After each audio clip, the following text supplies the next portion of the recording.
The text lands on my phone like a slap. Need $2.800. It's urgent. Mom's mortgage. I'm standing in the ICU supply closet, the smallest, quietest space in a building that never sleeps. It smells like antiseptic and metal shelves. The fluorescent light above me flickers like it's trying to warn me. Before I can even process Ethan's message, another notification slides across the top of my screen. Payment declined. Joint credit line. $18,000 past due. Joint, as in my name, my credit, my life. My pulse slips into a strange, slow rhythm, the kind trauma nurses know too well. The kind that happens right before someone's world breaks open. For a second, I just stand there frozen between a shelf of sailing bags and a box of gloves. Then I swipe up. Maybe out of habit, maybe out of denial. Maybe I want to see anything else. Instagram opens. Brooke's story sits at the top, a bright pink ring glowing like an invitation I didn't ask for. I tap it. The lakehouse fills my screen. Sunset dripping gold across the water. String lights swinging in the breeze.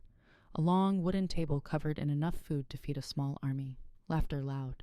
Relaxed familiar pouring from people who've always pretended to tolerate me. So blessed to have everyone together, Brooke says behind the camera. Couldn't do this without our angel. Angel. The word lands wrong. Heavy.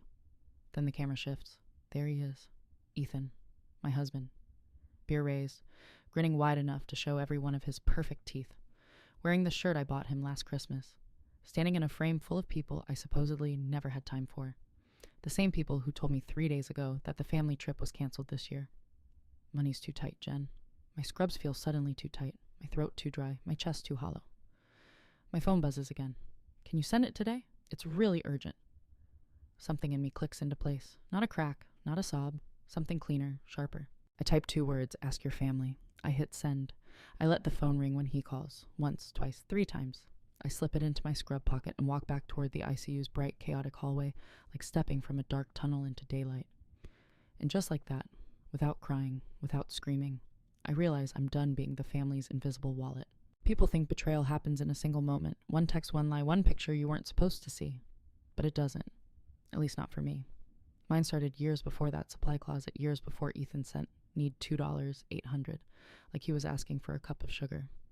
It started slow, gentle, almost loving.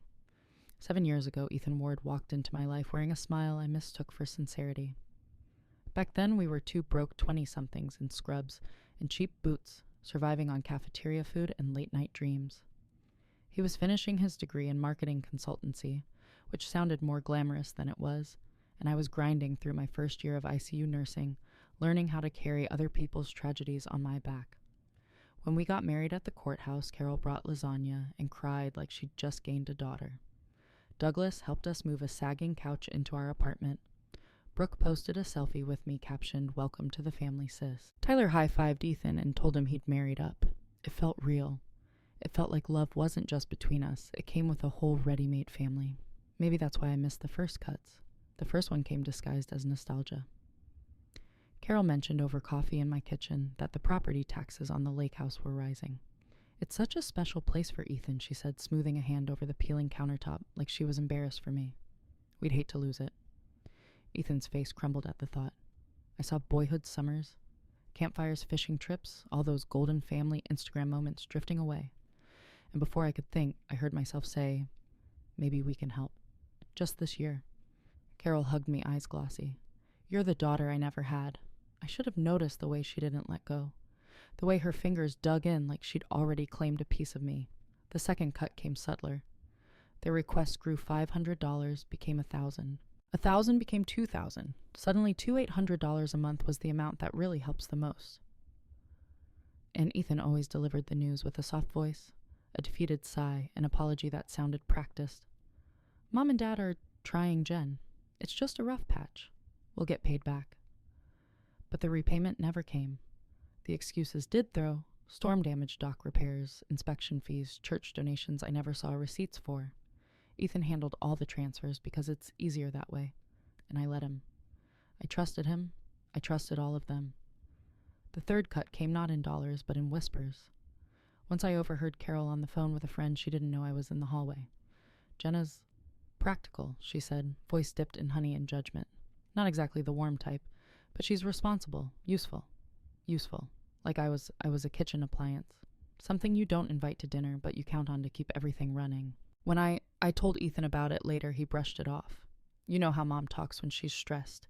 He kissed my forehead. She loves you. I wanted to believe that. I wanted to believe I hadn't married into a family that treated affection like a currency they could leverage. Then came the tradition of the annual lake trip, the Ward family pilgrimage. Every June, they posted the same perfect photos: the dock, the fire pit, the smiling siblings in matching shirts, the cousins I'd met twice holding sparklers. The first year I didn't go, I was working nights, and Ethan told me, "It's okay, babe. You need the rest." The second year, he said the same. By the third year, the family group chat was full of messages. Like, "So sad Jenna can't join again. Poor thing hates crowds. Bless her heart, she works way too much. Maybe next year she'll take a break." I stared at those texts stunned. I didn't remember ever saying I hated crowds or that I didn't want to go. I remembered asking about dates and being told the trip wasn't happening. That's when something small cracked inside me. But I still didn't walk away. I still didn't see it clearly. Because betrayal doesn't start with a knife, it starts with a needle.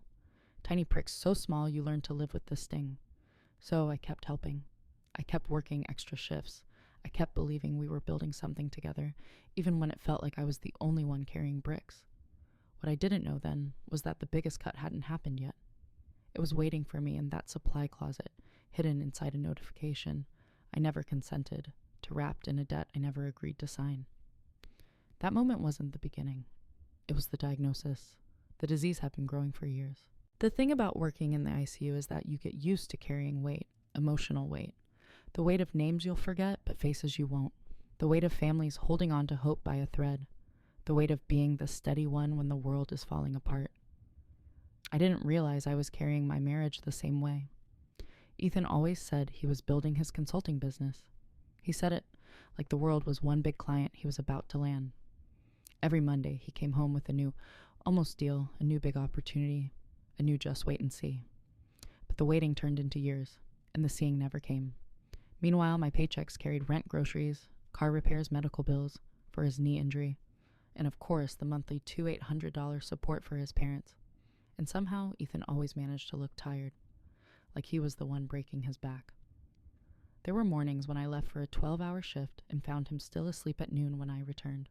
There were days he talked about networking lunches that looked suspiciously like beers with his friends. Nights when he lay beside me scrolling through his phone while I tried to calculate which bill wouldn't overdraft our account.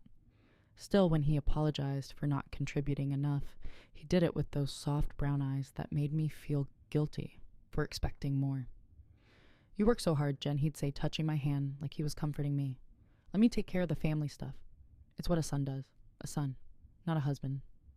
I didn't catch it then. But now looking back, it feels like that line should have been carved into stone. The Ward family treated Ethan like the golden child. Doug called him the future of the family. Carol doted on him like a toddler who'd learned a new trick. Even Brooke, with her influencer voice and curated life, talked about him like he was some kind of hometown prince.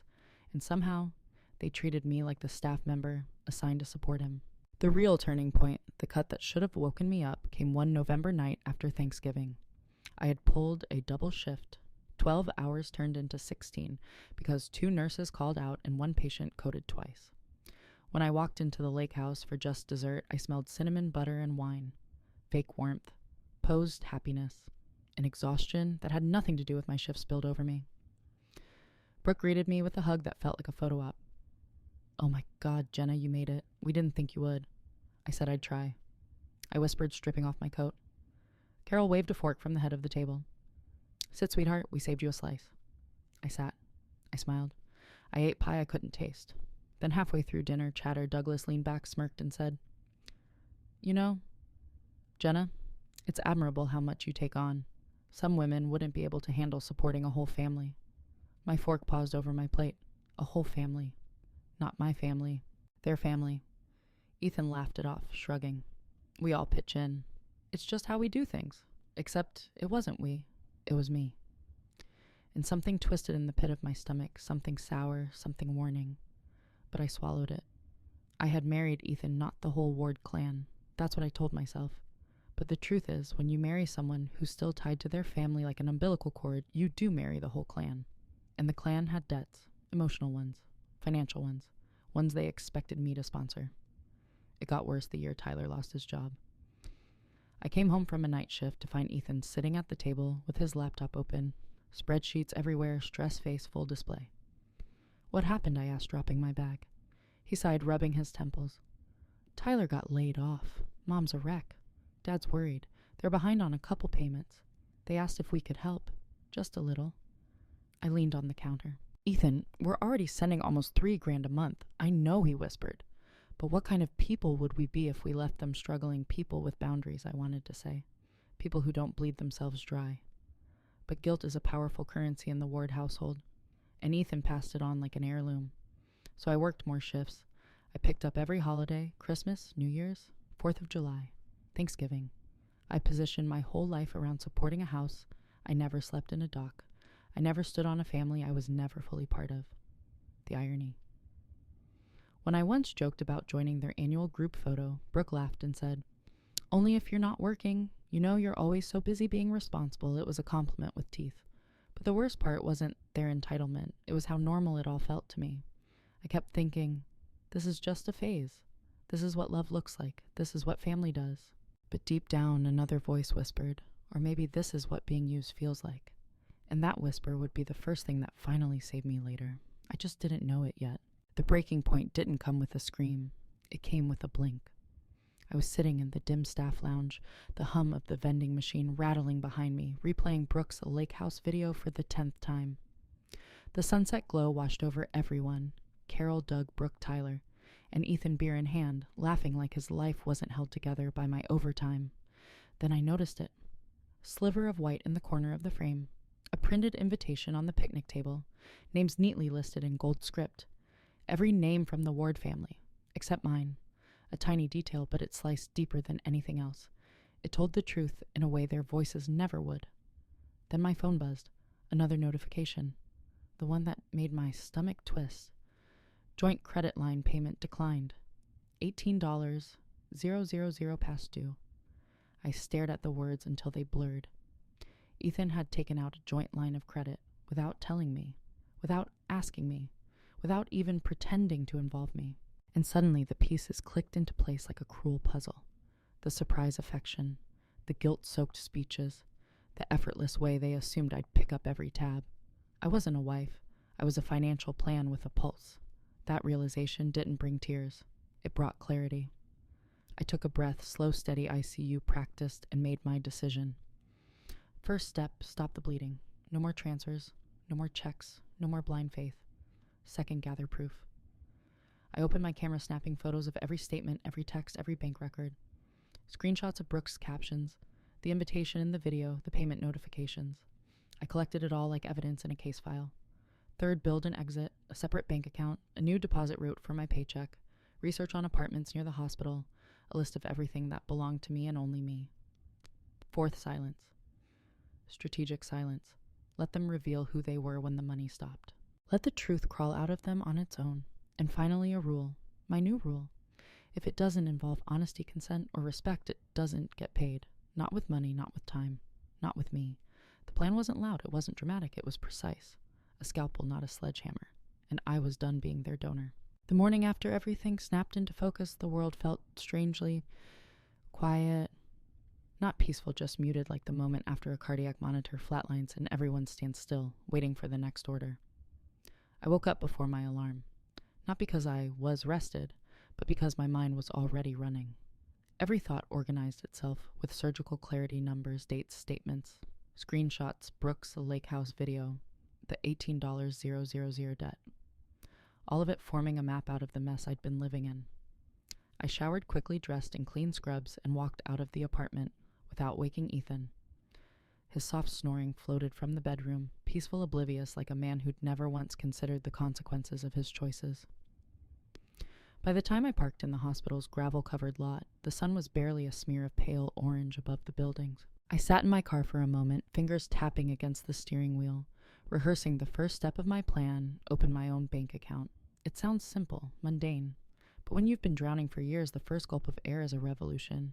The credit union was small, tucked between an old pharmacy and a barber shop, with a flickering neon sign. The inside smelled like paper printer ink and faint lavender. A woman with silver hair pulled into a low bun looked up from her desk. "Morning," she said with a warm, practiced smile. "What can I help you with?" "I want to open a checking account," I said. My voice almost cracked, but I steadied it. Just in my name, of course. No judgment, no raised eyebrow. No small talk about husbands or joint finances. Just professionalism.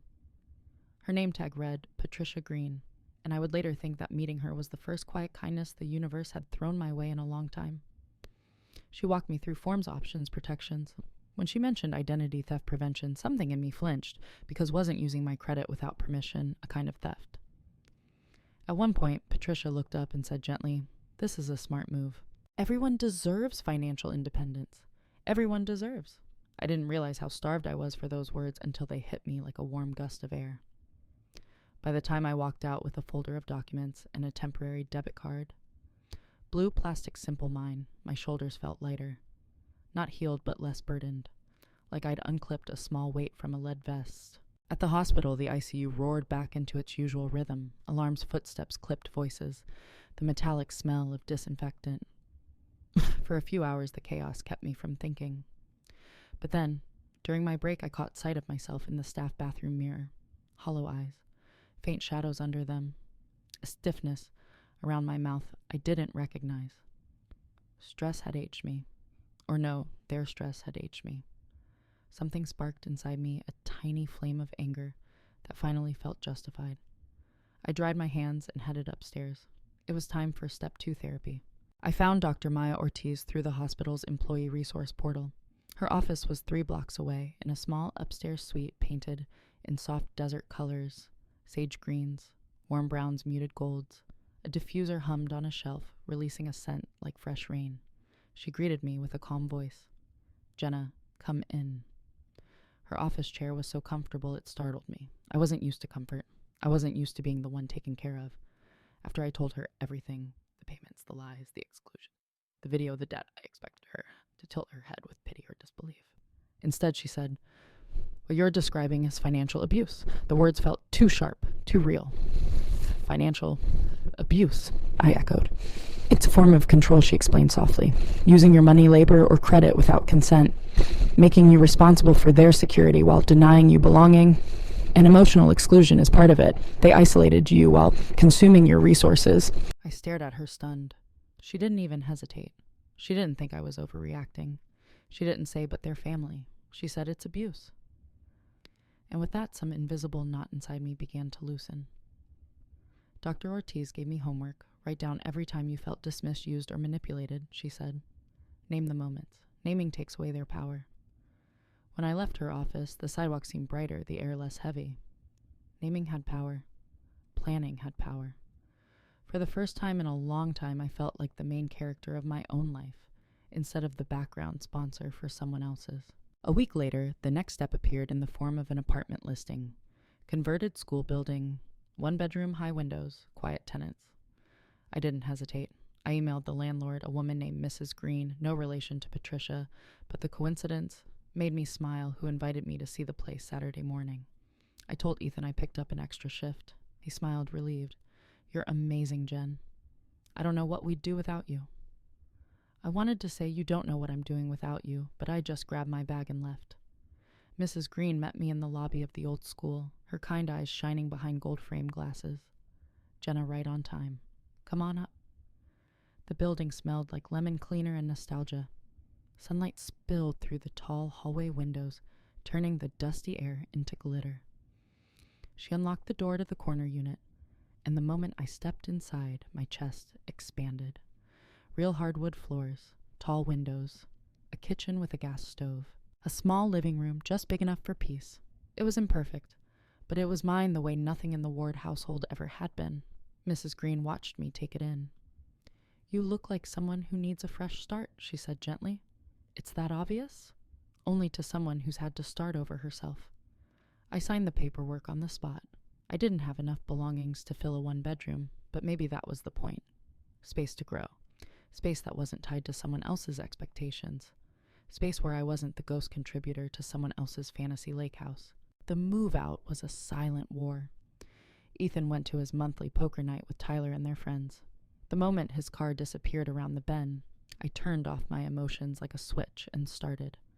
I packed only what belonged to me: scrubs, nursing textbooks, shoes, 2 blankets, my grandmother's jewelry box, the coffee maker I'd bought with my own money. Everything else stayed: the wedding china, the framed lakehouse photos, Ethan's expensive golf clubs, the decorative throw pillows Carol gifted us for the aesthetic. I placed my wedding ring on top of the printed bank statements, 36 months of financial bleeding. Then I wrote one line on a plain sheet of paper: I've stopped funding this family. Find a new investor. I taped it to the fridge. When I closed the apartment door behind me for the last time, I didn't cry. I felt weightless, almost like freedom. My new apartment smelled like fresh paint and possibility. I sat on the hardwood floor that first night. No furniture, no TV, just a sleeping bag and the faint hum of the radiator. I'd expected fear to show up and sit beside me, or loneliness, or even guilt. None of them came. Instead, there was a strange airy quiet in my chest, like the first deep breath after ripping off a too tight mask. A feeling I hadn't had in so long I almost didn't recognize it. Freedom. It didn't roar. It whispered. But God, it felt real. The next morning, after barely sleeping, but not out of stress, more like adrenaline, I got ready for work using my phone flashlight as a mirror. I stumbled through the kitchen, opened the empty fridge, and laughed when I found nothing but the butter I'd shoved in my bag on instinct while leaving. So I walked to the corner cafe near the hospital. Normally, I ordered the cheapest coffee on the menu. Black, burnt, barely drinkable. But that day when the barista asked, "What can I get for you?" I heard myself say, "A medium mocha, extra hot, whipped cream. And yeah, add the caramel." She typed in the order, and when the price flashed on the screen, my stomach tensed on reflex. For years, my body had been trained to brace every time money moved. But then, I remembered it was my account now. My paycheck, my rules. I tapped my new blue debit card. The approval beep was the softest, sweetest rebellion I'd ever heard. At the ICU, chaos hit early. A 3-patient crash within the first hour, a pair of residents arguing over charting, one family refusing to accept a terminal prognosis. But even as I moved in and out of rooms, the new apartment stayed with me, warm in the back of my mind like a low ember. During lunch, Sam dropped into the chair across from me, her tray clattering. "You look different," she said between bites of lasagna. "Did you sleep at all?" "Sort of," I smiled. I moved out. Her fork froze midair. "What, last night?" "You left, Ethan," she whispered like it was a code red. I left the situation. It was the only way to phrase it without collapsing into the complexity. She stared at me for a long second before nodding sharply. "Good. That man sucked the life out of you. I was waiting for you to notice." Keisha joined in slamming her water down. "Thank God. I told Sam I'd stage an intervention if you stayed one more month." I really laughed for the first time in weeks. The kind of laugh that didn't sound like survival. These women, this hospital crew, they were my real family, the kind that doesn't drain you dry. Moving out meant catching up with myself. For the first time in 3 years, I wasn't deciding everything based on Ethan's family's financial appetites. Instead of budgeting around their crises, I found myself budgeting around me. Groceries I wanted, clothes I liked, gas for places I actually chose to go. I made tiny upgrades: a real lamp with warm light, a used armchair with soft fabric that hugged my back, a set of linen sheets on clearance, a small rug as soft as cat fur. The place began to look like a life, not a waiting room. Meanwhile, the wards were unraveling. I heard it first from Ethan's desperate text. "Rent's higher than we expected here. Need your help covering groceries until things stabilize." I didn't answer. Then from Carol's voicemail, "Jenna, sweetheart, things are tougher than you realize." The bank called again. "We just need a little help this month.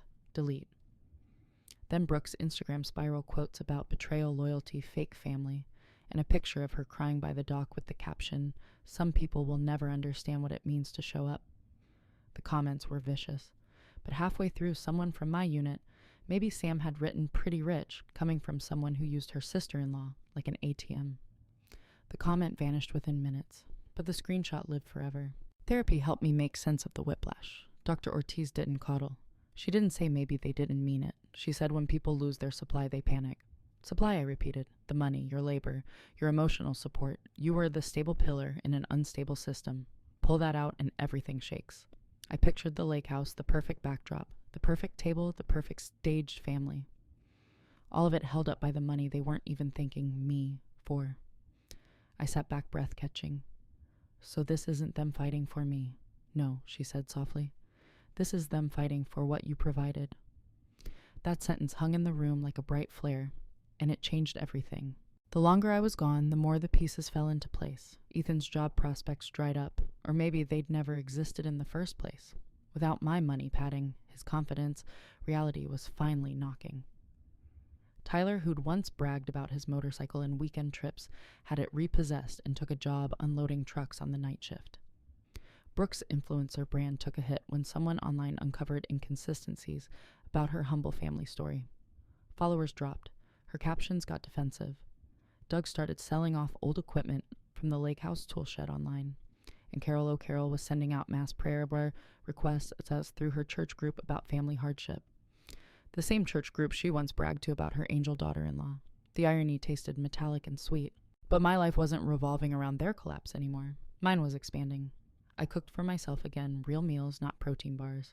I sliced tomatoes, sautéed garlic, let onions soften in butter until the apartment filled with a smell that felt like home. I slept through the night for the first time in years.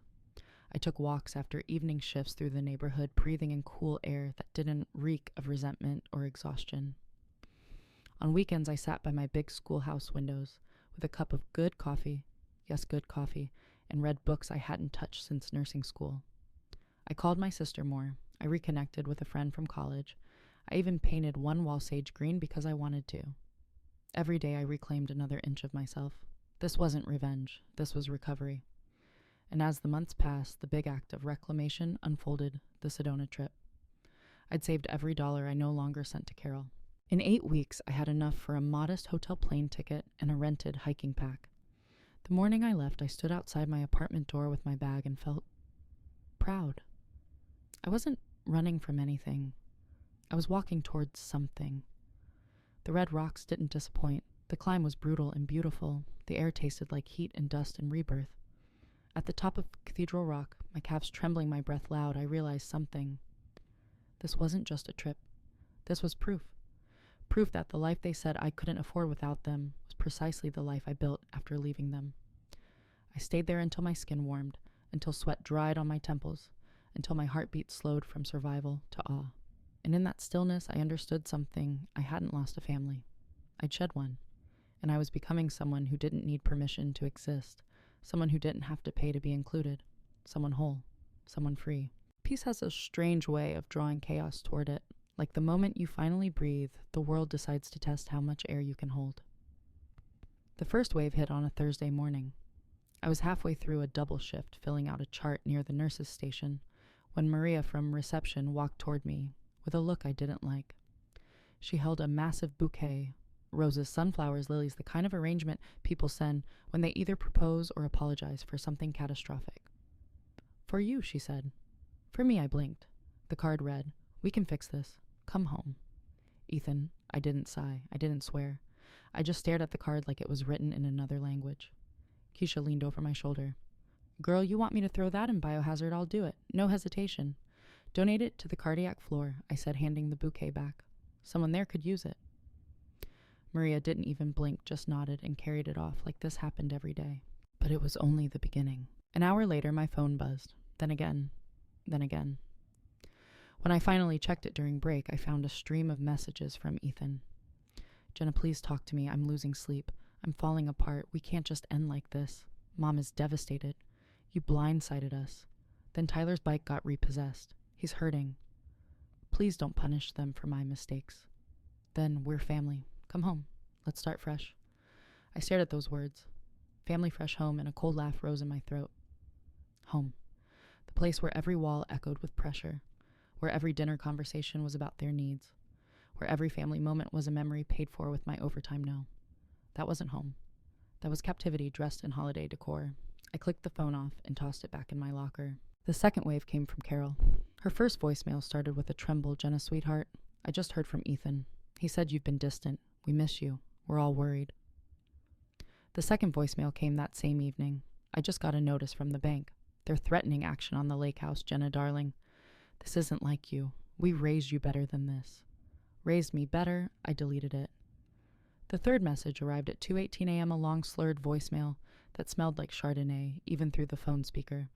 I don't know what kind of woman abandons a family in crisis. After everything we gave you. After everything we trusted you with. You think that little apartment makes you superior. You think you're better than us. You're breaking this family apart. I replayed the message once, closed my eyes, and actually smiled. Not because it felt good, but because it proved Dr. Ortiz right. When you cut off someone's supply, they attack you like you stole something from them. But I hadn't stolen anything. I had stopped giving. There's a difference. The third wave arrived in public, literally. Ethan showed up at the hospital. It was Sunday evening. Rain slicked the pavement. The sky looked bruised. I was heading to my car after a 12-hour shift when a figure stepped out from between two parked SUVs. Jen and I froze. Ethan looked different. Gaunt, unshaven, a kind of frantic energy in his eyes. His clothes were wrinkled, his hair limp, his posture sagging, like someone had unplugged the life out of him. He rushed forward. Thank God. I've been waiting hours. You need to move away from my car, I said, voice low, steady. Jen, please, can we just talk 5 minutes? That's all I'm asking. No, you don't get to just walk away. His voice cracked. Everything is falling apart. Mom cries every day. Dad is furious. Tyler lost his bike. Brooke's being dragged online. I'm drowning. And you think you get to walk away like none of this matters? It's not my job to save you, I said calmly. You're my wife. No, I answered. Not anymore. He stepped closer. Too close. His hand reached for my arm. But before I could move, another voice barked, Sir. Step back. Officer Johnson, hospital security, strode across the lot, hand on his radio. Ethan dropped his hand instantly. I'm her husband. Doesn't look like she wants to talk, Johnson said. You need to leave hospital property. Now. Ethan looked at me, numb, eyes wet, chest rising and falling fast. This isn't over, he whispered. It is, I replied. Johnson escorted him off the lot while I climbed into my car with shaking hands. Not fear shaking, adrenaline shaking, like my body was finally catching up to what my mind had already decided. But the wards weren't done. Oh no, they were just getting started. Brooke launched her campaign next. Instagram stories filled with glossy tears and captions dripping with self-pity. Some people betray you when you need them most. Blood means loyalty. A certain Syl ruined everything. Her followers, who knew nothing, who lived inside curated bubbles, ate it up. They flooded her comments with sympathy hearts prayer emojis. Then something happened that made me choke on a laugh in the ICU supply room. At the bottom of one of her posts, Sam Sweet Fiery Sam had commented, Imagine crying over losing access to your sister-in-law's bank account. Be so for real. The comment got 142 likes before Brooke deleted it. Sam shrugged when I confronted her later. What she said, I'm sick of her influencer attitude. Plus, you're my girl. I wanted to cry. Instead, I hugged her tightly, smelling the faint scent of peppermint gum in her scrubs. For the first time in a long time, I didn't feel alone. Then came the biggest hit.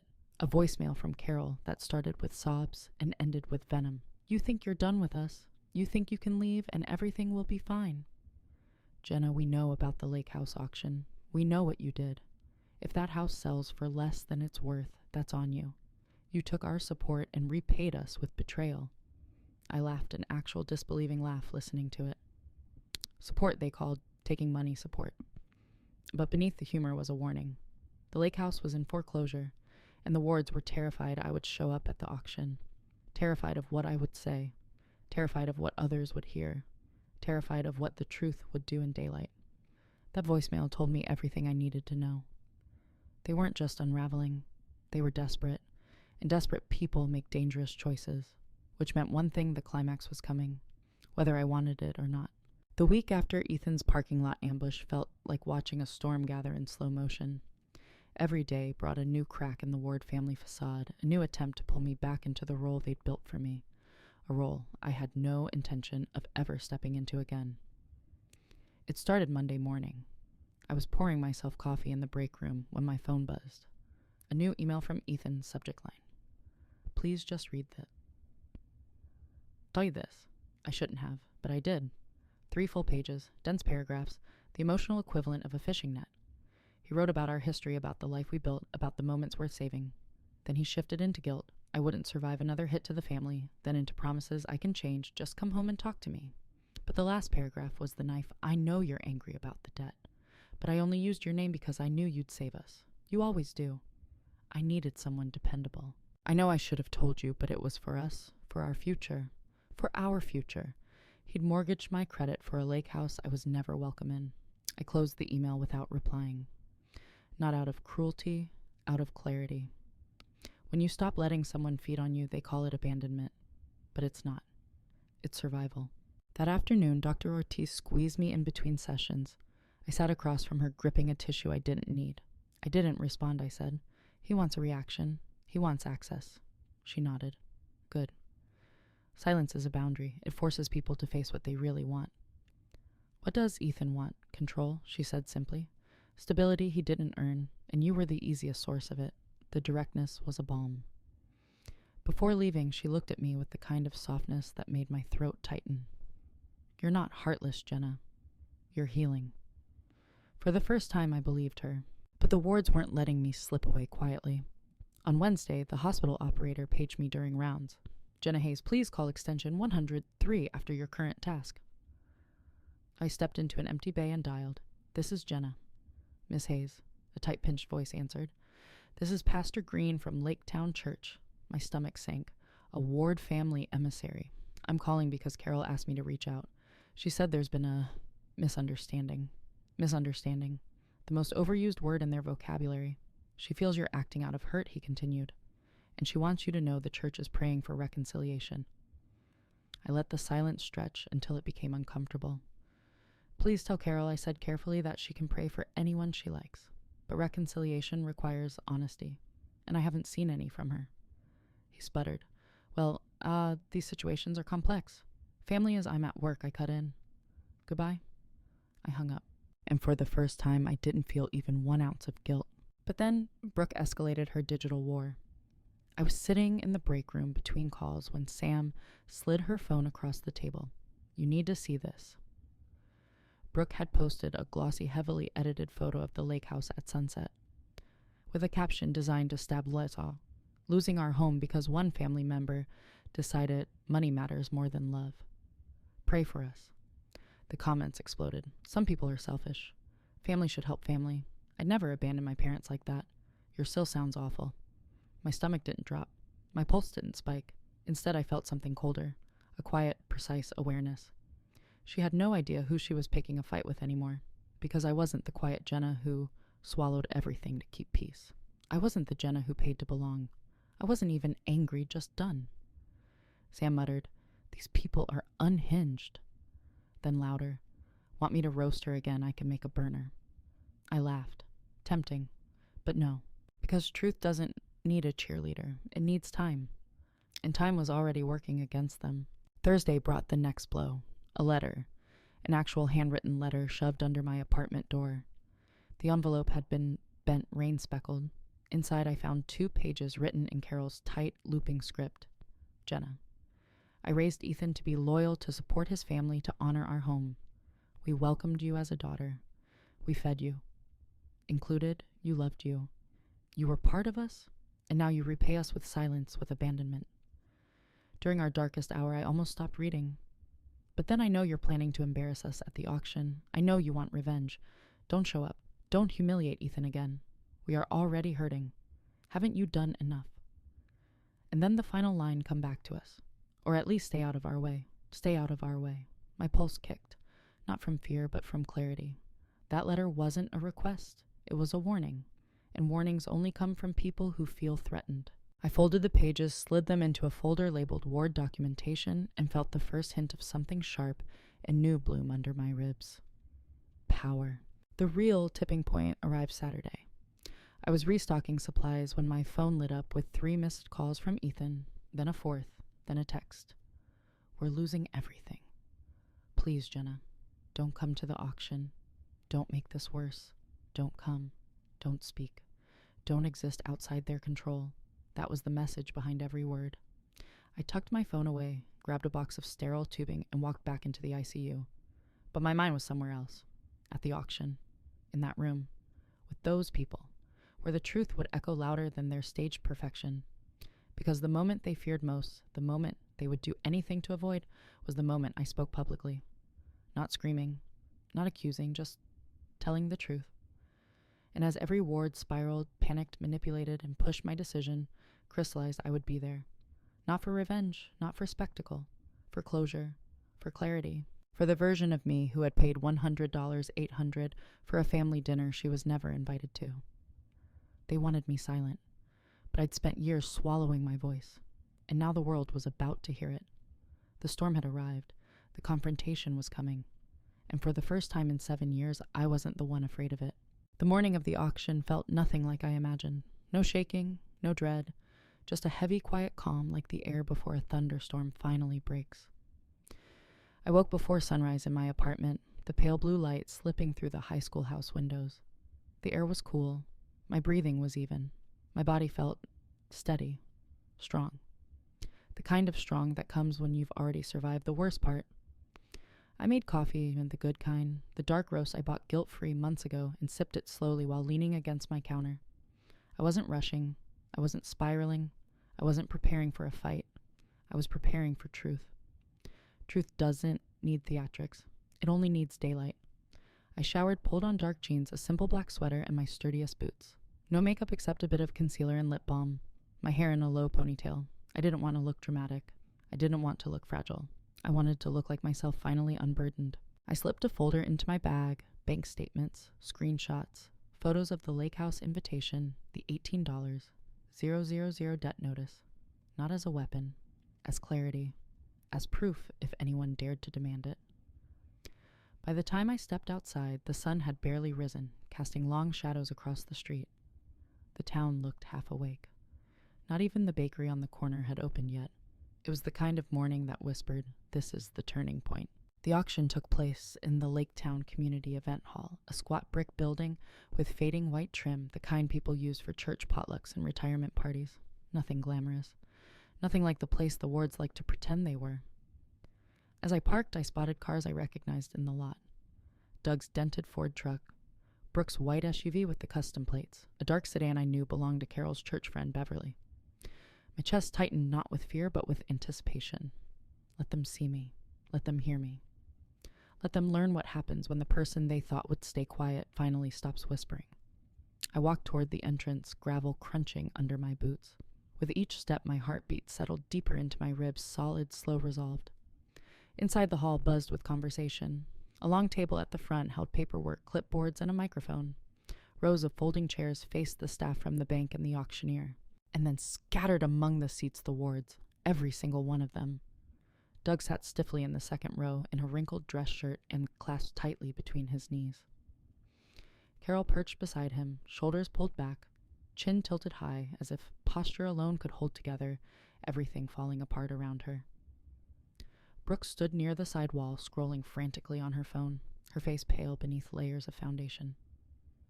Tyler slumped behind them, looking like he hadn't slept in days. And Ethan? Ethan stood near the doorway like he'd been waiting.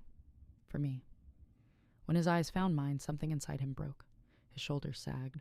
His expression flickered through surprise, relief, fear, and something like shame.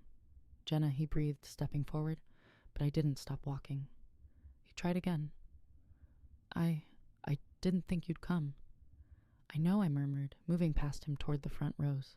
He reached out, not touching me, but close enough that I felt the ghost of his hand. "Please, don't do anything rash." I turned my head just enough to meet his eyes. "Tell the truth," I said. "That's all I'm here for." Then I took my seat. The room filled steadily. Neighbors, church people, curious spectators, a few potential buyers holding folders. The air grew warmer, thicker, heavy with unspoken tension. The auctioneer, a thin man with a crisp tie and tired eyes, tapped the microphone. "Good morning, everyone. Thank you for being here for the foreclosure auction of the Ward family lake house." A murmur rippled through the crowd. Carol stiffened, her jaw clenching. Doug's fingers dug into his kneecaps. The auctioneer continued. "Before we begin, there will be a brief statement from the bank representative regarding outstanding balances." That's when the banker stepped forward, a woman with sharp glasses and a folder labeled Ward Property File. She cleared her throat. "The outstanding mortgage amount is wait." A voice cut through the room. Carol stood. Her pearls glimmered under the fluorescent lights.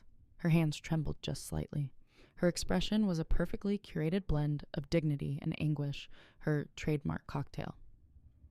"I think," she said loudly before we discussed numbers and foreclosures and public humiliation, "it's important that everyone understands why we're here." The auctioneer frowned. "Ma'am, the statement." But Carol raised a hand commanding silence with the ease of someone used to controlling rooms. "My family," she said, turning slowly toward the audience, "has been through a devastating betrayal. A heat crawled up my spine, but I didn't move. We loved someone, brought her in, treated her as our own daughter, and when we needed her most, she abandoned us." Her voice cracked. "She turned her back on our family and left us to drown." A few church women murmured sympathetically. Brooke lifted her phone, angling it subtly, recording. Carol continued, voice quivering in a practiced rhythm. "This house, this home is not just wooden walls. It is generations of memories. Holidays, birthdays, first steps. It is our heart. And we are losing it because someone chose greed over love." The room stirred. Eyes drifted toward me. The whispering began. "Is that her? That nurse? She looks so young. Why would she do that? I heard she's cold." My throat tightened, not from shame, but from something colder. A familiar performance, a script, a story that erased me and exalted them. Carol inhaled shakily and whispered, "We didn't fail. We were failed." Then she slowly sat down, looking at her lap like a martyr in a painting. The silence afterward was thick enough to choke on. Ethan leaned forward, whispering hoarsely, "Mom, stop." But Carol didn't look at him. She didn't look at anyone. The room was waiting to see if I would crumble. But I wasn't the woman they'd built in their narrative. I stood. A small sound spread through the audience chairs, shifting, someone's breath catching. My boots hit the floor softly as I took a step toward the front. "May I speak?" I asked the auctioneer. He blinked. This isn't typical protocol, but given the circumstances, yes." I turned to face the room. Dozens of eyes, some curious, some judgmental, some predatory, hungry for spectacle. I met all of them. My voice came out steady. "My name is Jenna Hayes," I said. "I was married to Ethan for 7 years, and for 3 of those years I sent his family $2,800 a month. A ripple, whispers, a sharp inhale somewhere in the back." I continued. "That's $100,800, not counting gifts, repairs, holiday expenses, or emergencies." Carol's head snapped up. I pulled a folder from my bag and held it up. "These are the bank statements." I approached the front and handed the folder to the banker, who flipped through it with widening eyes. "And this," I said, withdrawing a printed screenshot, "is the joint credit line notice. $18,000, opened without my knowledge, in my name." Doug's face went gray. A soft, shocked exhale moved through the room like a breeze. Brooke lowered her phone. I looked directly at Carol. "You didn't lose this house because I stopped paying," I said. "You lost this house because I started telling the truth." Carol's mouth fell open. A tremor ran down her neck. I turned to face the audience again. "I wasn't part of this family," I said.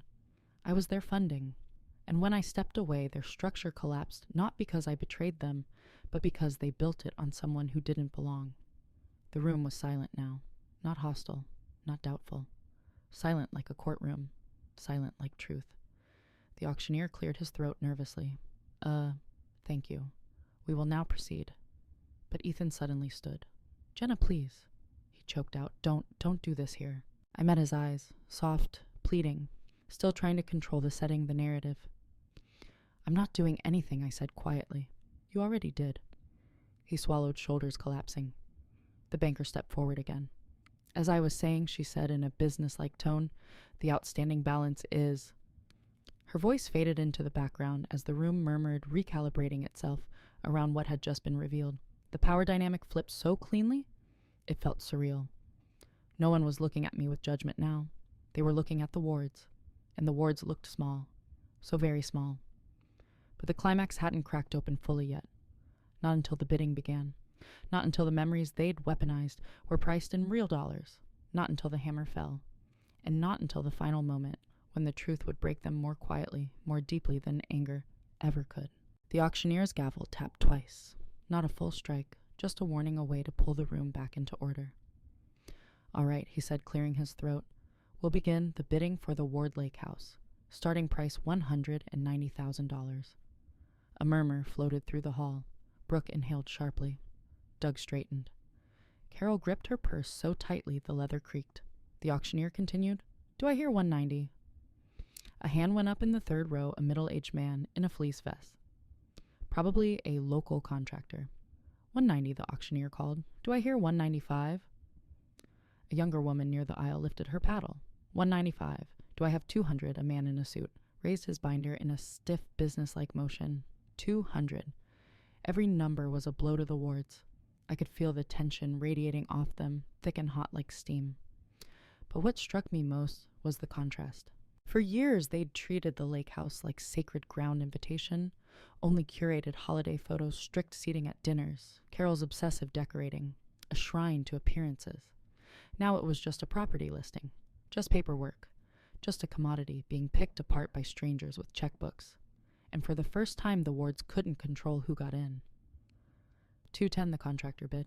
215, the woman countered. 220, the man in the suit responded. The price climbed. The temperature seemed to climb with it. Carol began whispering furiously into Doug's ear, her voice harsh enough that I could hear fragments. Should have refinanced. She ruined everything. Cannot lose this house. Doug barely responded. His eyes had gone flat, resigned, almost hollow. Maybe for the first time he understood that everything had been built on illusions stable, until the day reality arrived with a clipboard and a legal notice. The banker at the front looked bored. The auctioneer looked energized. The bidders looked hungry. The wards looked terrified. And I felt nothing but a clear, cool quiet inside my chest. Not joy, not revenge, not victory, just release. The bidding passed $240,000, then $250,000. Voices rose, chairs shifted, papers rustled. Ethan kept staring at me like I held the detonator to his life eyes, pleading with a desperation I didn't have space for anymore. Finally, the auctioneer called, "Do I hear 260?" Silence. A long, tense silence. He lifted the gavel slightly. 260 going once, 260, the contractor blurted. Carol gasped a soft, wounded sound. The auctioneer nodded. Do I hear 265? The man in the suit hesitated, then shook his head. 265, the auctioneer repeated. Anyone? No answer. Going once, he paused for dramatic effect. Going twice, Brooke suddenly stood her chair, screeching. Wait, she blurted. Wait, we can. Doug grabbed her wrist. Sit down. But Dad, sit, he hissed between his teeth. She did, slowly, face crumpling. The gavel came down with a single final strike. Sold. And just like that, the Ward Lake house, their pride and center of orbit, their symbol of legacy and wealth and curated family image was gone, snatched away in daylight, not by me, not by my words, but by their own choices. A dull ache of secondhand grief flickered through me, brief, faint, and surprisingly distant. I had never belonged in that house. I had only paid for it, but watching them lose something they loved, even if they'd use me to keep it afloat, felt like watching a story end, a chapter close, a myth collapse. The buyers filed toward the front to sign paperwork. Conversations swelled around us. People began rising for coffee or small talk. But the ward stayed frozen, an island of unraveling pride at the center of the room. Finally, Carol rose, not trembling, not fragile, but trembling with rage. She turned toward me slowly, like a queen preparing an execution. This, she said loudly, loud enough that the room turned as your fault. Head swiveled, eyes snapped back to us. The whole hall, once buzzing, stilled again. I held her gaze steadily. Carol took a step closer, her perfume sharp and sour, her face flushed. You could have saved us, she whispered harshly, but you chose humiliation. You chose revenge. I didn't flinch. I chose myself, I said. That house was our story, she spat.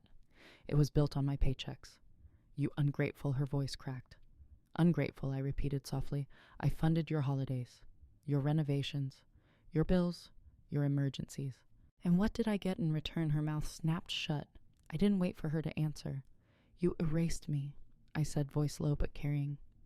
From your photos, from your dinners, from your plans. You used me and called it love took from me and called it family, and when I finally stopped bleeding for you, this happened. I spread my hands toward the front. This wasn't betrayal, Carol. This was math. A murmur swept through the hall again, this time different. Less judgment, more understanding, even sympathy. But she wasn't done. She leaned close, voice shaking with something feral. You think this makes you strong? All this, her hands swept wildly toward the hall. This spectacle, this public display. You think we're ruined. You think we're ashamed, aren't you? I asked. She froze. A full freeze, like a glitch, a short circuit, because the truth was sitting right there on the table. They were ashamed. Not because of the foreclosure, but because the story they'd built about themselves had evaporated in front of witnesses. Carol straightened her shoulders and forced her voice louder, brittle as porcelain. We treated you like a daughter, and you destroyed us. And then, because the universe is poetic, sometimes the banker stepped closer with one of the printed documents still in her hand. Mrs. Ward, she said delicately, the foreclosure paperwork shows the outstanding balance increase due to the credit line opened under Miss Hayes' name without her approval. She is not at fault. It was the quietest, cleanest cut possible. Carol's face drained of color. A few people gasped. Someone whispered, "Oh my God." Another muttered, "Disgusting." Brooke made a tiny choking sound. Doug lowered his head. Carol's eyes darted wildly, looking for anyone to defend her narrative. But there was no narrative left, just the truth. And the truth stood between us like a wall. Ethan stepped forward, then his expression broken open. His voice was soft, shaky. "Jenna, please." He swallowed hard. "I know I messed up. I know I did. But we can fix this. We can rebuild. Just don't leave like this. Not today." A strange tenderness flickered in his eyes, real maybe. Or maybe desperation can look like love when someone's drowning. I stepped closer to him, but only enough so he could hear me clearly. "You didn't lose me today," I said quietly. "You lost me the first time you chose them over honesty, over respect." His breath hitched. "And you lost me again. I continued when you signed my name on a loan because you assumed I would bail you out." "I thought we were in this together," he whispered. "We were right up until I realized I was the only one paying." He sagged, the last of his denial slipping. "But I love you," he said bare raw. I shook my head softly. Love doesn't spend someone dry. Those words. I could feel their weight land on him. His knees nearly buckled, but I didn't reach for him. Not this time. Not anymore. The auctioneer called for final signatures. People returned to their seats or filed out. The crowd began to thin, conversations rising again like a tide. I stepped back, ready to leave. But before I could walk past them, Doug finally spoke, his voice. Low, rough, surprisingly human. You should go," he said without looking at me. "For your sake, not ours." It wasn't forgiveness. It wasn't blame. It was acknowledgement of reality, of collapse, of the truth I'd brought into the room like a floodlight. I nodded once. "I will." And then I turned my boots, carrying me through the aisle, past the rows of folding chairs, past the buyers and the bankers, past the remnants of the Ward family myth, toward the exit where sunlight streamed through the glass. Not one person stopped me. Not one person whispered. Not one person looked at me with anything but respect. When I reached the door, I paused and glanced back, not at Ethan, not at Carol, not at the lakehouse memories now owned by someone else, but at myself reflected faintly in the glass. A woman, not broken, not vengeful, not ashamed. A woman who had finally walked out of a story that was never written for her. And as I stepped outside, the cool air hit my face, filling my lungs. This wasn't the end. This was the clearing before the next truth. When the heavy glass doors shut behind me, the first thing I noticed was the cold. A thin wind pushed across the parking lot, lifting strands of my hair and cutting through the last traces of stale auction room air. For a moment, I just stood there, letting the chill settle into my lungs. It felt good, honest, clean. I took one step forward, then another. I was halfway to my car when the door behind me burst open. Jenna Ethan. His voice cracked across the empty lot, desperate, frayed at the edges. I didn't turn. He jogged toward me, shoes scraping the pavement, breath quick and uneven. "Jenna, stop, please, just stop for a second." I reached my car, placed one hand on the door handle, and only then did I turn to face him. He looked destroyed. Eyes red, shirt wrinkled, face blotched with the kind of panic that comes when someone realizes the thing they took for granted is gone and they can't reverse it. "Don't walk away," he said hoarsely. "I already did," I replied softly. "Months ago. But not like this." "Yes," I said, "exactly like this." He flinched. The wind pushed a dead leaf between us, scraping it along the asphalt. "Look," he whispered, "I know this is a nightmare. For you. For us. For my family. But we can come back from this. I swear to God, I'll spend the rest of my life making it right." "Making it right," I repeated. "How I'll get a real job. I'll take responsibility. He swallowed, voice trembling. Just don't let this be it." There was a time I would have melted hearing those words, a time I would have taken them as proof that he still cared, that he wanted us, that change was possible. But now those promises felt hollow, empty scaffolding hastily built around a collapsing structure. I stepped closer, not out of tenderness, but clarity. "Ethan," I said quietly, "you didn't lose me today. You lost me years ago, the first time I told you I was tired and you handed me another bill. The first time you told your mother I didn't want to come to her dinners, instead of saying I was working doubles to pay for them. The first time you let me believe we were carrying the family when it was only me." He opened his mouth to speak, but nothing came out. "And you lost me again," I added, "when you signed my name onto debt without even asking." His eyes flickered with something like guilt. Real guilt, not the manufactured guilt he'd used as currency for so long. "I was trying to help," he whispered, voice thin. "You were trying to hide," I corrected. He looked away, then jaw tightening. The wind cut between us again. "Just tell me one thing," he said, looking up with red-rimmed eyes. "Was any of it real? All the years, were you ever happy with me?" The question should have hurt. It didn't. "Yes," I said. "At the beginning. Before your family made me feel like I was a guest in my own marriage. Before you let them treat me like I was disposable. Before you decided my income was more valuable than my presence." He inhaled sharply, like the truth had punched him in the ribs. "I didn't know," he whispered. I nodded. "Exactly." We stood there in the cold parking lot, the silence stretching between us like a brittle thread.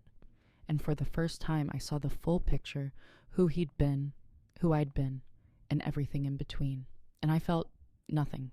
Not hatred, not affection, not nostalgia. Just release.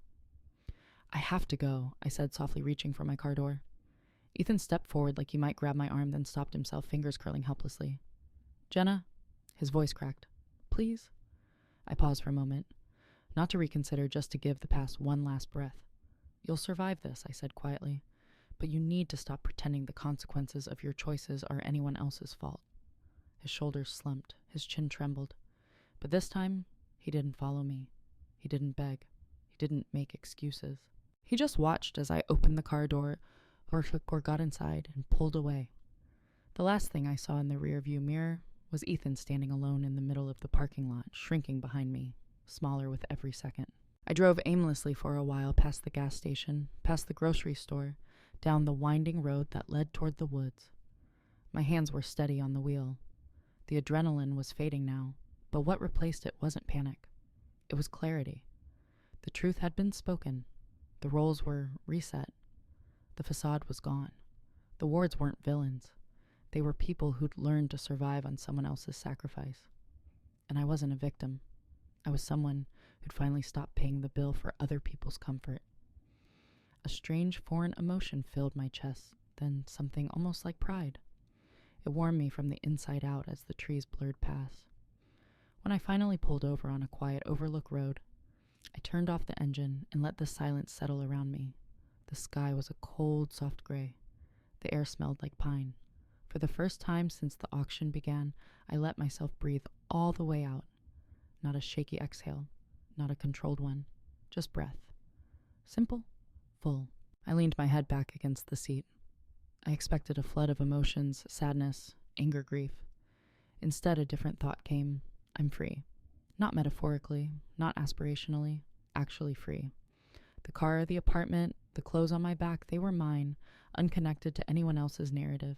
For years I'd supported in a family that never saw me, carried burdens they never thanked me for, poured into people who treated my effort as their entitlement. And today in that echoing auction hall, the last tether snapped.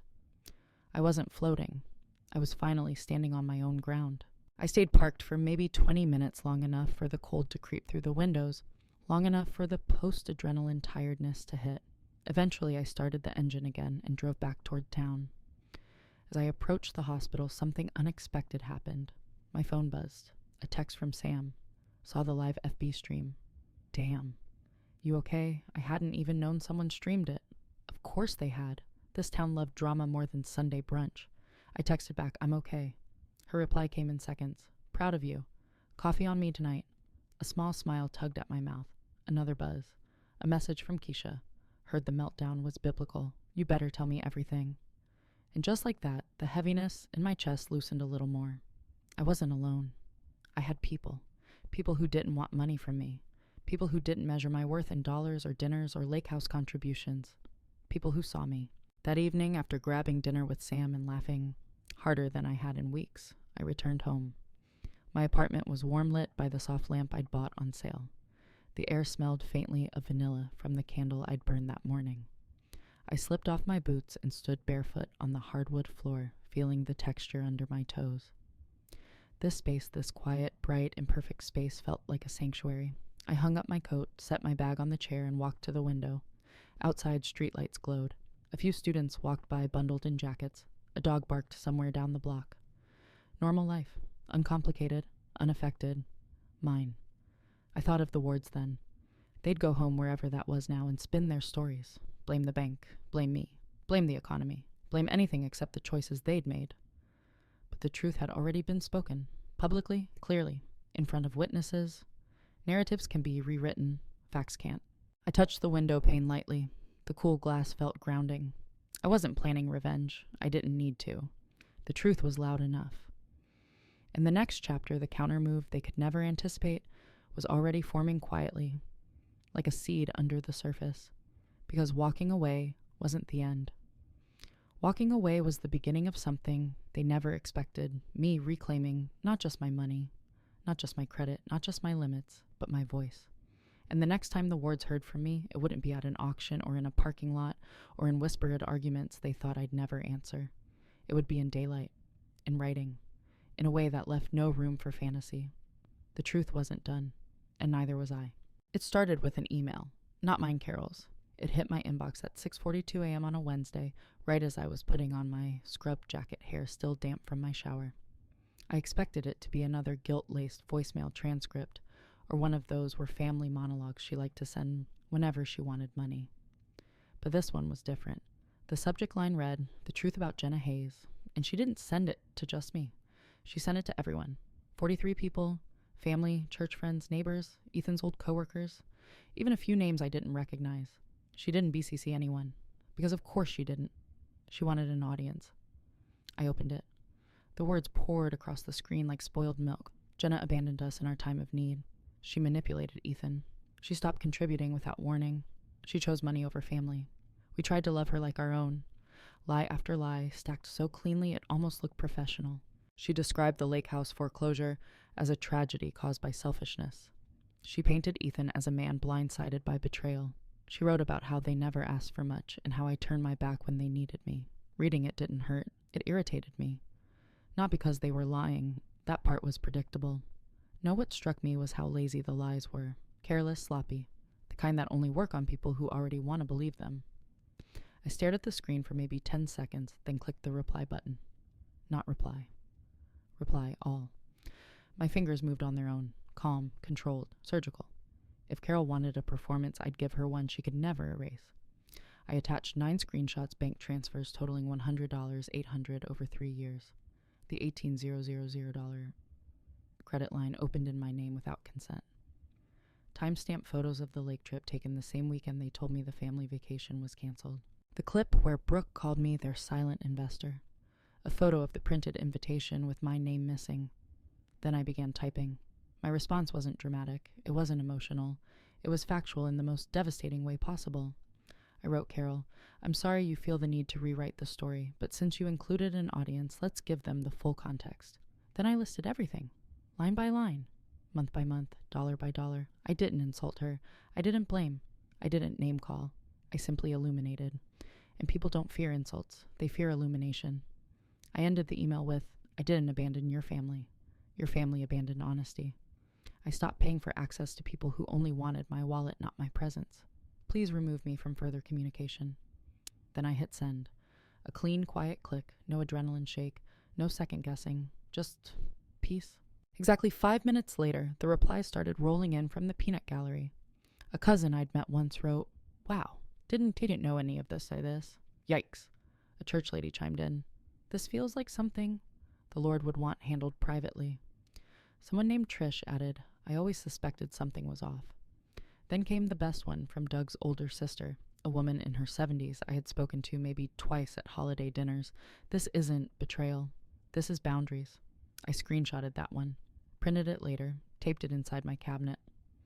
Because sometimes a stranger sees you more clearly than a family you married into. The next message was from Carol. She replied directly to me, only me, but she didn't realize everyone else could still see the thread. Out of context. This is being blown out of proportion. Call me so we can discuss privately. 2 minutes later, another email from her. You misunderstood the loan. Ethan had good intentions. Followed by a third, we treated you like family. One of her church friends responded before I could. You treated her like an ATM. I didn't need to write anything after that. The truth was walking on its own legs now. By noon, Brooke had switched her Instagram to private. By 2 p.m., she'd deleted the entire lakehouse highlight reel.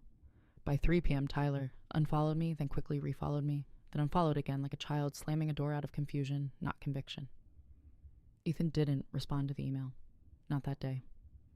But at 6:17 p.m., as I was sitting with a cup of hot tea in my new apartment, a different notification appeared. A letter. Not an email. Not a text. A scanned image from my lawyer's office forwarded to me. The subject line read, "Handwritten note from Mr. Ward." I stared at the attachment for a long moment before opening it. His handwriting was familiar, slanted, rush careless, the same script he'd used on birthday cards and grocery lists. But something about this one was different. Tighter, neater, almost reverent. I clicked and began to read. The letter began with my name. Not Babe, not Honey, not even Jenna. Just Jenna. As if he'd finally realized he no longer had a right to anything softer. I sat back in my chair, tea cooling between my palms, and let my eyes move down the page. I don't expect you to read this. I know I'm the last person you want to hear from. But after today, after everything that came out, I needed to put this somewhere, even if it never reaches you. I almost closed it right there, but something about the tone kept me still. This wasn't the polished manipulation I'd seen for years. This wasn't the performative guilt he used when he wanted something. This sounded like someone standing at the wreckage of his life, finally seeing the match in his own hand. I read on. I didn't understand what we were doing to you. That isn't an excuse. It's the truth. Mom always raised us to believe the lake house was the center of our family. I thought keeping it alive was somehow my job. When she cried about losing it, I felt responsible. Like if I didn't fix it, I was failing all of them. That's not justification. It's just the headspace I was in. I paused. For one second, I felt a flicker of something almost like empathy. Then I remembered, standing in the ICU supply closet, that sickly antiseptic smell filling my lungs while he texted me for $2,800, like it was rent for the world's most toxic timeshare. Empathy evaporated. I kept reading. I know the debt was wrong. I know using your name was unforgivable. I told myself you'd understand, that you'd support me the way you always did. That's what makes it crueler, I guess. I used your loyalty as a guarantee. There it was. The truth he'd spent years burying under charm and excuses. He kept writing. Mom still thinks you'll come back. She thinks she can guilt you into it. Brooke is furious not because of the money, but because she hates being exposed. She keeps saying you ruined everything. Tyler is just scared. Dad is quiet. Quieter than I've ever seen him. A strange heaviness settled over me. Not sadness, not vindication, just the realization that his family wasn't just losing a house, they were watching the center of their universe collapse. And for the first time, they didn't have me to hold up the edges. I turned the letter over to the second page. You deserved to know this the day of the auction. I wasn't angry you showed up. I was terrified. Terrified of what you'd say. Terrified the truth would come out because I knew it wouldn't survive daylight. I knew I wouldn't survive it. My throat tightened, not from emotion, but from clarity. He'd built an entire life on the assumption that I would stay quiet. I read the next line slowly. I lied because it was easier than admitting I couldn't provide. I lied because it let me pretend I was still the man you thought I married. And I let my family take from you because they made me feel important, needed, like the eldest son fulfilling a legacy. But what legacy needs a sacrificial lamb? My jaw clenched. He continued, I know I can't fix this. I know an apology changes nothing. But I need to say it anyway. Not for forgiveness, just so you know I finally see it. We weren't a family. We were parasites. And you were the only one feeding us. There it was. The sentence I never expected to hear from him. The sentence that cracked open the last bit of restraint. I had not with anger but with finality. I kept reading. I've moved into a studio apartment, half the size of our old living room. Mom keeps calling. Brooke won't speak to me unless she needs something. Tyler's staying in the basement. Dad doesn't talk much. They blame you. I let them. It's easier than admitting the truth that we did this to ourselves. Another pause. Another exhale. He wrote, I hope you never come back. Not because I don't want you to, but because you deserve a life that isn't built on someone else's desperation. You deserve peace. You deserve joy that isn't conditional. I hope you found it, or that you're on your way to finding it. That's all.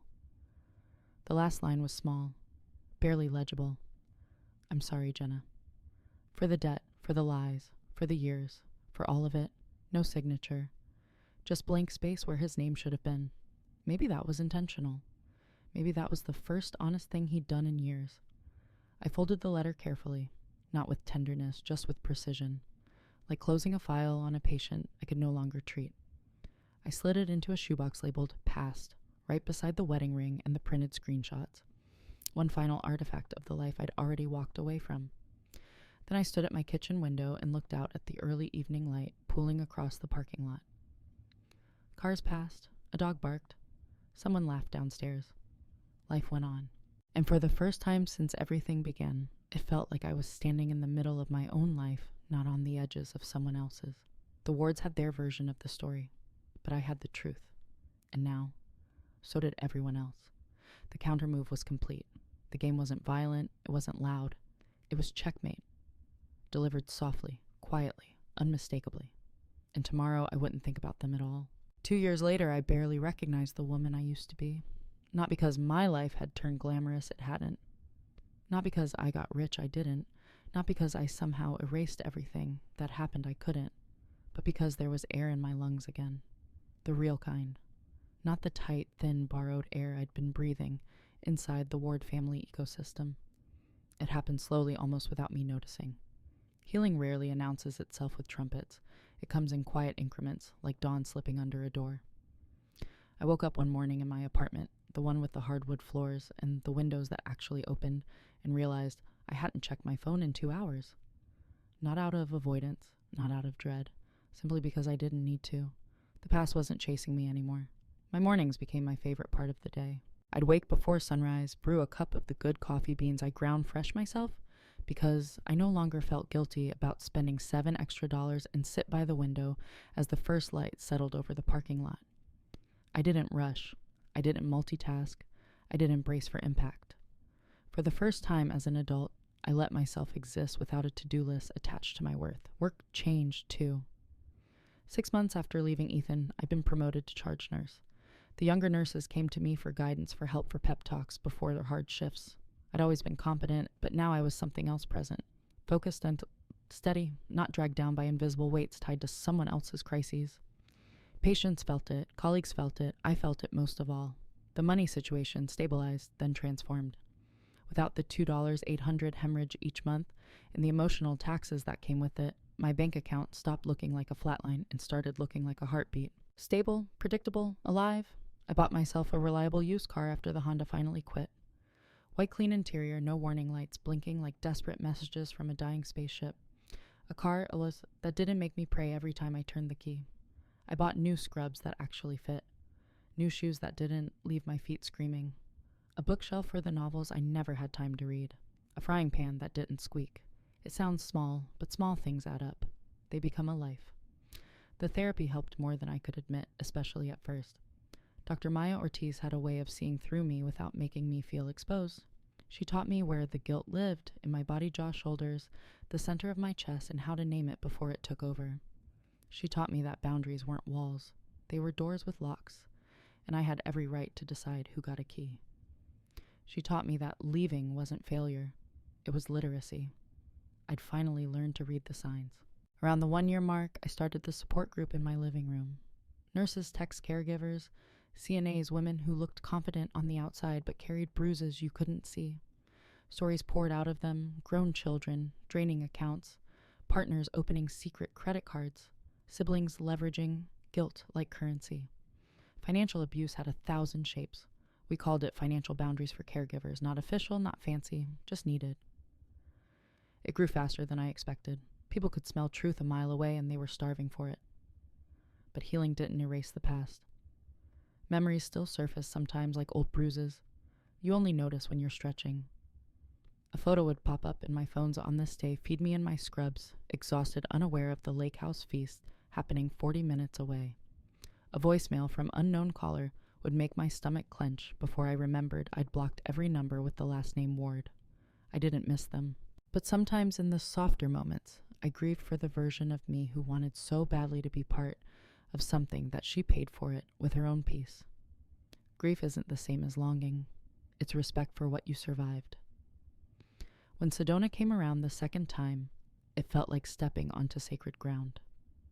I hiked the Cathedral Rock Trail, again slower, this time stronger, and reached the summit breathless but steady. The red rocks glowed under the sun, and for a moment I wondered if they remembered me. I sat there, legs dangling over the edge, and realized something quietly monumental. I wasn't climbing away from the past anymore.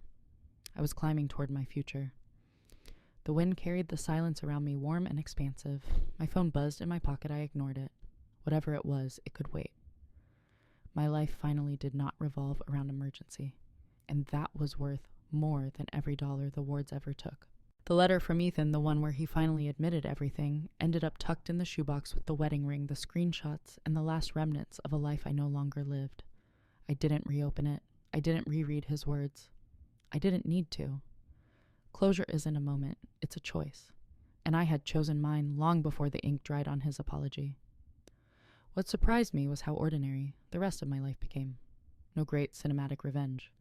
No dramatic confrontation in a storm. No final speech delivered with trembling hands. Just quiet. A quiet that filled the spaces where chaos used to live. By the second year, the wards had all but vanished from my orbit. The last ripple came when Mrs. Patterson knocked on my door one Thursday afternoon holding a folded newspaper. "Isn't this your ex's family?" she asked gently. It was a small article, barely a column inch, listing the results of a county auction. Ward Family Trust property sold below appraised value. That was it. No drama, no spectacle. Just a tiny obituary for a legacy that had eaten itself alive. I cooked dinner that night, lemon pasta with roasted vegetables, and ate it by the open window as the summer air drifted in. I didn't toast, I didn't celebrate. I just breathed, and the breathing felt like winning. Work grew into something steady and warm. I became the nurse everyone called when a new hire needed training, when a patient's family needed a calm voice, when the ER overflowed and someone had to keep order. The ICU shifted constantly, but I didn't. I had found a way to stay rooted even in the whirlwind. Sam and Keisha became some of the closest friends I'd ever had. They came over on Sundays with takeout, plopped themselves onto my couch, and let their laughter fill the room. No drama, no manipulation, no taking, just real connection. The kind I never had with the wards. My apartment slowly turned into a home. Plants survived under my care, a miracle I still don't fully understand. Sunlight hit differently through my windows.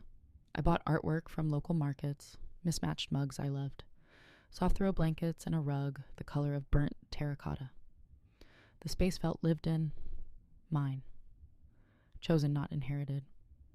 Some evenings, after long shifts, I'd sit on my tiny balcony with a glass of wine and watch the headlights move across the street below. I'd think of the person I had been, the Jenna, who begged to belong, who quietly absorbed insult after insult, who paid for her place in a family that called her daughter only when it benefited them. I didn't resent her. I forgave her. Because she didn't know better. Because she was doing what lonely people do, confusing access with affection. But the best part of my new life was simpler than all of that. Peace. Real peace. Not the brittle, fake politeness I learned to survive in the ward ecosystem. Not the calm before their next crisis. Not the silence of swallowing my feelings.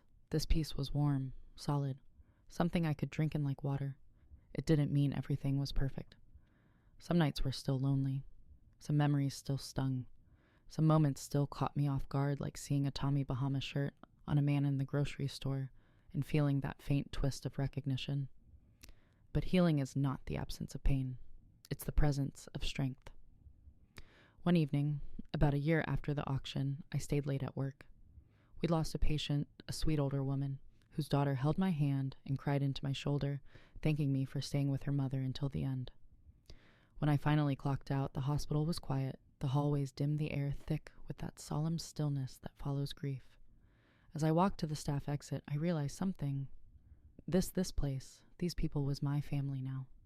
Not by blood, not by marriage, but by choice. And they had chosen me back. The next morning, I arrived at sunrise for the early shift. The parking lot glittered with dew. The automatic doors opened with their familiar soft whoosh, and for the first time, I felt something like gratitude for every step that led me here, even the painful ones. I bought myself a new pair of shoes from the hospital gift shop. Gray, supportive, comfortable, the kind I used to feel guilty buying. I swapped them on immediately, tossing the old pair in the trash. As I tied the laces, I caught my reflection in the glass door.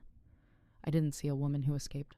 I saw a woman who rebuilt, piece by piece, choice by choice. They thought they broke me.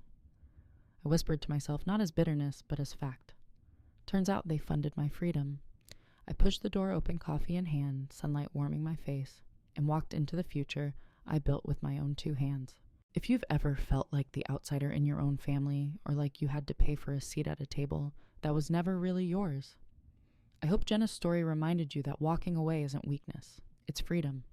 If this hits something real for you, tell me where you're watching from, and share your own moment of clarity in the comments. And don't forget to subscribe, this story isn't over.